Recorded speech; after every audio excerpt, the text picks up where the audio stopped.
Hello viewers, आप सबका स्वागत है फिनिक्स वे लीगल चैनल में। झूठी गवाही या झूठा साक्ष्य, ये एक ऐसा प्रॉब्लम होता है कोर्ट में कि जिसका हमें लगता है कि करे तो क्या करे। हमारे पास प्रोविजन भी है आईपीसी और अभी के बीएनएस में, जहाँ पे हम अगर कोई झूठा गवाही देता है तो हम उसके तहत पे उस पर्सन के अगेंस्ट में कार्यवाही कर सकते हैं। तो इसी जो झूठा साक्ष्य जो सेक्शन 192 या 193 सॉरी आईपीसी का जो सेक्शन है, परजुरी का जो सेक्शन है, इस पे सुप्रीम कोर्ट ने कुछ गाइडलाइंस इशू कर दिए हैं। मतलब अगर जब भी आप 193 के अंदर कोई एप्लीकेशन अगर डालोगे, अभी तो बीएनएस हो गया, तो बीएनएस का सेक्शन भी मैं आपको बता दूंगी आगे की वीडियो में। अगर आप परजुरी का कोई एप्लीकेशन डाल रहे हो, अपने सिविल केस में भी डाल रहे हो, तो आपको ये जो गाइडलाइंस इशू हुए हैं, यार्ड स्टिक जो बोलते हैं वो इशू है, इसको देखना पड़ेगा। और 5 गाइडलाइंस है, यार्ड स्टिक्स है, और 5 में से अगर 3 सही बैठता है तभी कोर्ट उस परजुरी के एप्लीकेशन को अलाउ करेगा। तो चलिए जानते हैं वो क्या यार्ड स्टिक्स है, क्या जजमेंट आया है, जो मुझे लगता है एक अपने आप में एक लैंडमार्क जजमेंट है। वीडियो को स्टार्ट करने से पहले एज यूजुअल मैं रिक्वेस्ट करूंगी कि प्लीज़ मेरे चैनल को लाइक शेयर और सब्सक्राइब ज़रूर कीजिएगा। साथ ही साथ में फिनिक्स वी लीगल हमारा एक वेबसाइट है, उसको ज़रूर विजिट करिएगा। और अगर लॉयर्स है तो वहाँ पे आपको फॉर्मेट्स मिल जाता है, आपको कोर्सेज अगर कुछ चाहिए तो वो कोर्सेज मटेरियल्स भी वहाँ पे आपको मिल जाते हैं।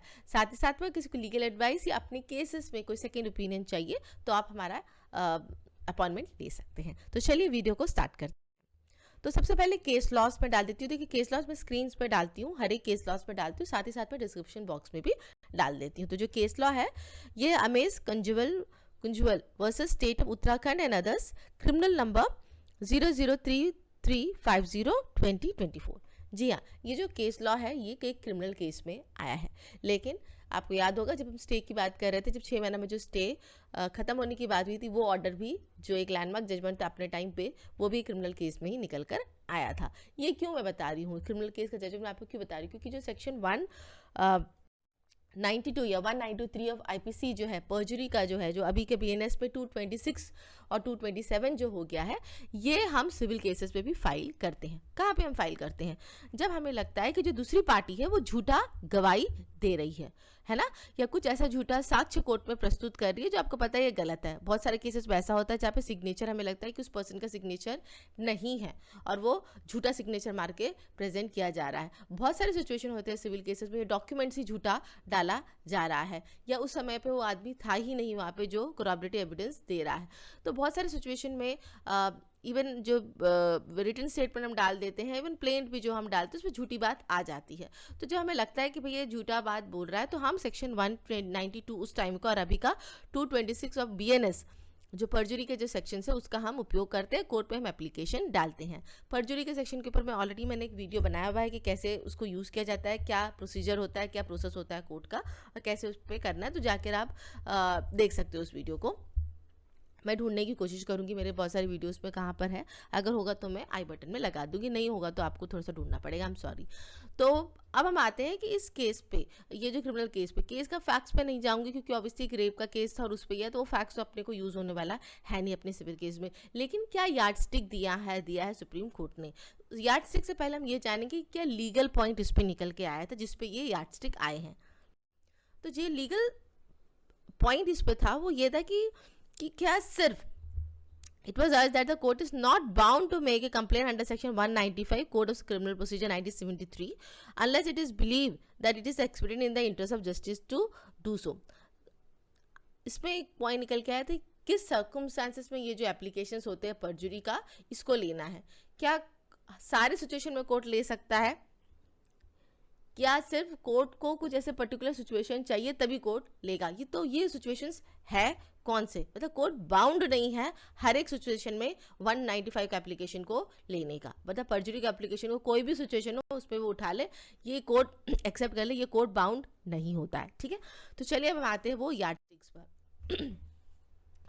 जो सबसे पहला यार्डस्टिक बोला, देखिए ये जो जजमेंट आया है ये 3 जजेस बेंच का है। हाँ, ये बहुत इंपॉर्टेंट हो जाता है क्योंकि जब 3 जजेस बेंच का जो बात आती है वो एक अपने आप में एक लैंडमार्क जजमेंट की कैटेगरीज में आना शुरू हो जाता है। लैंडमार्क जजमेंट कैसे लैंडमार्क जजमेंट बनता है उसकी भी अपनी एक बहुत सारी फैक्टर्स होते हैं। तो ऑब्वियसली जब 3 जजेस बेंच का आया हुआ है और उन्होंने कुछ यार्डस्टिक दे दिया तो अपने आप में ये लैंडमार्क जजमेंट कहीं ना कहीं बन जाती है, क्योंकि जहाँ पे भी डायरेक्शंस आ गए हैं सुप्रीम कोर्ट की तरफ से वो जजमेंट अपने आप में एक लैंडमार्क बन जाता है। तो सबसे पहला यार्डस्टिक इसमें क्या बोला गया था, याद रखिएगा ये क्रिमिनल केस में आया हुआ है, ये भी याद रखिएगा। The court should be of prima facie opinion that there exist sufficient and reasonable ground to initiate proceeding against the person whom has allegedly made a false statements. सबसे पहला चीज, कोर्ट को प्राइमा फेसी का मतलब क्या था, court को from the face of the record लग रहा है कि भैया इसमें झूठ बोला गया है, ये झूठा है ना, झूठी बात इसमें बोला, मतलब प्राइमा फेसी की कोर्ट को लगे ये तो झूठ बोल रहा है, इसमें कोर्ट सेटिस्फाई होना प्राइमा फेसी बहुत जरूरी है। देखिए 5 या 5 में से 3 होना जरूरी है, ठीक है। तो ये पहला ये कि कोर्ट को प्राइमा फेसी ही लगे, कि सामने से ही लगे कि हाँ ये गड़बड़ किया है, झूठ है इसमें। दूसरा, such proceeding should be initiated when doing the same is expedient in the interest of justice to punish the delinquent and not merely because of inaccuracy in statement that may be innocent or immaterial. दूसरा दोबारा मैं पढ़ लेती हूँ। Such proceeding should be initiated when doing the same is expedient in the interest of justice to punish the delinquent and not merely because of inaccuracy in statement that may be innocent or immaterial. आप परजुरी का जो application है, आप तभी उस application को लोगे या उस एप्लीकेशन को आप एडमिट तभी करोगे जब आपको लग रहा है कि हाँ ये जो किया गया है इससे बहुत बड़ी बात है, ये छोटी मतलब अगर ऐसे लगता है कि हाँ अगर ऐसे इसने कर दे, इससे कोई बहुत बड़ी बात नहीं बन रही है, उसे केस में कुछ ज़्यादा कुछ असर नहीं पड़ रहा है, कुछ असर ही नहीं पड़ रहा है, तब आप एप्लीकेशन को नहीं करोगे। लेकिन यहाँ पे देखिए थोड़ा सा क्रिमिनल इस पे बोला गया है कि क्योंकि क्रिमिनल केस पे था कि अगर वो झूठ बोलने से किसी को पनिशमेंट हो रहा है, किसी को झूठा पनिशमेंट नहीं करा सकते हैं, ठीक है। अगर आप झूठ बोल के किसी को अगर पनिशमेंट होता है तो अपने आप में बहुत बड़ी बात होती है। तो यहाँ पे उस एंगल से बोला गया कि अगर उसके झूठ बोलने से उस पर्सन को अगर पनिशमेंट होता है, जो क्रिमिनल है जिसके ऊपर एलिज्ड ऑफेंस आप झूठ बोलो जिसकी वजह से बेचारे को पनिशमेंट हो रहा है, तो आप उस पर बिल्कुल एक्शन लोगे, मतलब परजुरी का जो एप्लीकेशन है उसको ज़रूर एक्शन लोगे। लेकिन अगर उसके झूठ बोलने से उस आदमी को कोई फ़र्क नहीं पड़ रहा है, उसके केस में कुछ फ़र्क नहीं पड़ रहा है, तो उस एप्लीकेशन को आप नहीं लोगे। मतलब सीरियसनेस ऑफ द ऑफेंस, मतलब जो झूठ बोला गया। अब जैसे मैंने एक स्टेटमेंट लिख दिया अपने रिटन स्टेटमेंट में दैट जो पैरा 5 जो है आई डिनाई एंड डिस्प्यूटेड, ऐसा तो कुछ हुआ ही नहीं था, शायद हुआ था लेकिन मैंने तो लिख दिया ऐसा कुछ नहीं हुआ है, लिखा तो मैंने भी झूठ है उसमें।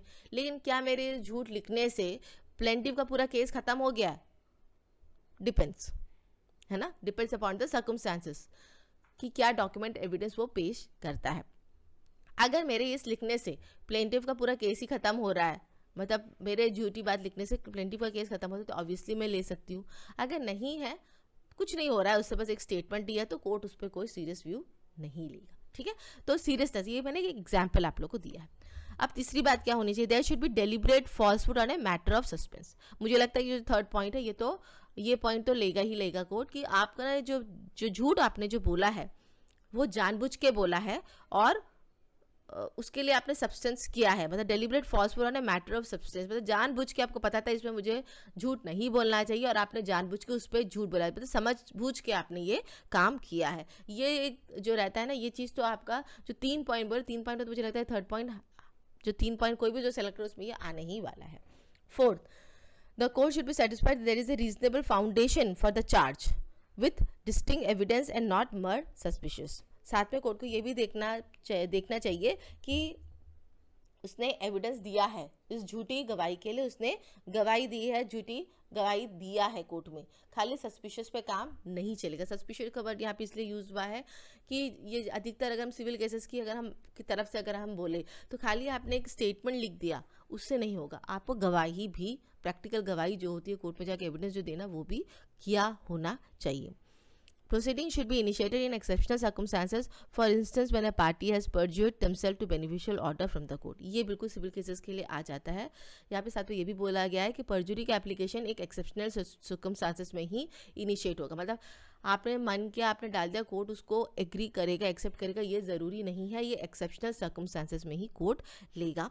और कोर्ट को लग रहा है कि आपने ये किया है, सीधा सीधा आपका मतलब है कि आप अपने कोर्ट से एक अच्छा ऑर्डर लेना चाहते हो, अपने फेवर में एक ऑर्डर लेना चाहते हो, इसलिए आपने कोर्ट में झूठ बोला है, उस सिचुएशन में तो ज़रूर परजुरी का एप्लीकेशन होगा।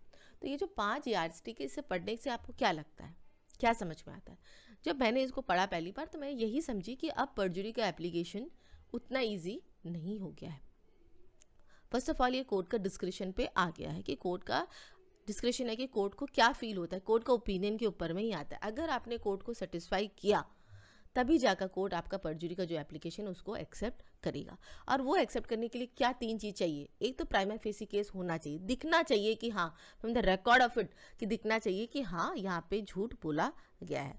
दूसरा, गवाही, प्रॉपर गवाही होनी चाहिए, मतलब विटनेस एग्जामिनेशन जिसे हम बोले वो होनी चाहिए, जहाँ पे कोर्ट को लग रहा है कि इसने आके प्रैक्टिकल दिया है। जस्ट कहीं पे आपने रिटर्न स्टेटमेंट अगर डाल दिया है, रिटर्न स्टेटमेंट तो खाली रिटर्न में आपने लिखा है, तो वो परजुरी की कैटेगरी में नहीं होगा। तो एक ठोस एविडेंस होना चाहिए, झूठा साइन मारा गया है, एक ठोस एविडेंस है।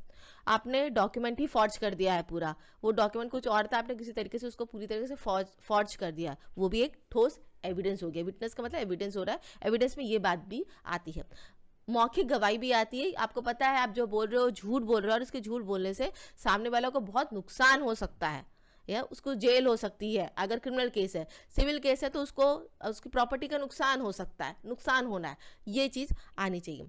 जो लास्ट जो रहा है कि कोर्ट कोई छोटी मोटी चीज़ पे तो ये एप्लीकेशन आप इंटरटेन नहीं करेगी। एक्सेप्शनल सर्कमस्टांसेस हो रहा है तभी जाकर कोर्ट इस एप्लीकेशन को करेगी। तो फाइनली कोर्ट ने क्या बोला इन यार्डस्टिक के बाद में? कोर्ट ने ये बोला finally, we find that at least 3 of the possible scenario as discussed supra in which a court would be justified in invoking this power on the face of it appears to be unmet, prosecution therefore would be unjust। तो 5 में से 3 होना चाहिए, और court को लगना चाहिए कि अगर मैंने नहीं लिया परजुरी का ये एप्लीकेशन, एडमिट नहीं करा, तो जो जिसके अगेंस्ट में है उसके साथ में इनजस्टिस हो जाएगा, मतलब जिसके खिलाफ में झूठी गवाही बोली जा रही है उसके साथ में इनजस्टिस हो जाएगा। ठीक है, कोर्ट ने ये साथ में बोला, the court said since the statement made in the affidavits were only to state his version of events और deny the version put forth by the complainant, therefore much suspicious inaccurate statement do not attract the offence under section 193 of IPC. जो मैंने आपको समझाते हुए बताया कि just because आपने return statement में लिख दिया है कि डिनाई एंड डिस्प्यूट, ऐसा तो कुछ हुआ ही नहीं था, ये खाली लिखने से परजुरी नहीं होगी। ठीक है, we are also of the firm opinion that such statement do not make it expedient and the interest of justice nor constitute exceptional circumstances। just because आपने लिख दिया है तो वो exceptional circumstances को invoke मतलब नहीं, वो पॉइंट को अट्रैक्ट नहीं कर रही है। ठीक है, so given that this proceeding would constitute an offence independent of the one for which the appellant is already facing trial। तो चलिए क्रिमिनल की बात हो गई है, लेकिन हाँ, तो आप किस सिचुएशन में परजुरी का डाल, देखिए अगर दूसरी पार्टी ने कोई डॉक्यूमेंट डाला है और आपको लग रहा है कि डॉक्यूमेंट झूठा है, तभी एप्लीकेशन आप डाल सकते हो, क्योंकि 5 में से 3 इसमें आ ही जाएंगे। ठीक है, कोई गवाही बोल रहा है, गवाही बोलते समय में वो ऐसा कुछ चीज़ बता रहा है जिससे आपको लग रहा है कि उससे आपका नुकसान होने वाला, झूठ बोल रहा है, मतलब प्राइमा फेसी वो झूठ बोल रहा है, तब आप बोल सकते हो। लेकिन हाँ, गवाही का भी उसको परजुरी में ये करना, आपको प्रूफ करना पड़ेगा, है ना, ठोस गवाही आपके हाथ में होनी चाहिए। तो आई होप व्यूअर्स आपको आज का ये वीडियो अच्छा लगा। अगर अच्छा लगे तो लाइक से सब्सक्राइब ज़रूर कीजिएगा। Thank you so much for watching my channel.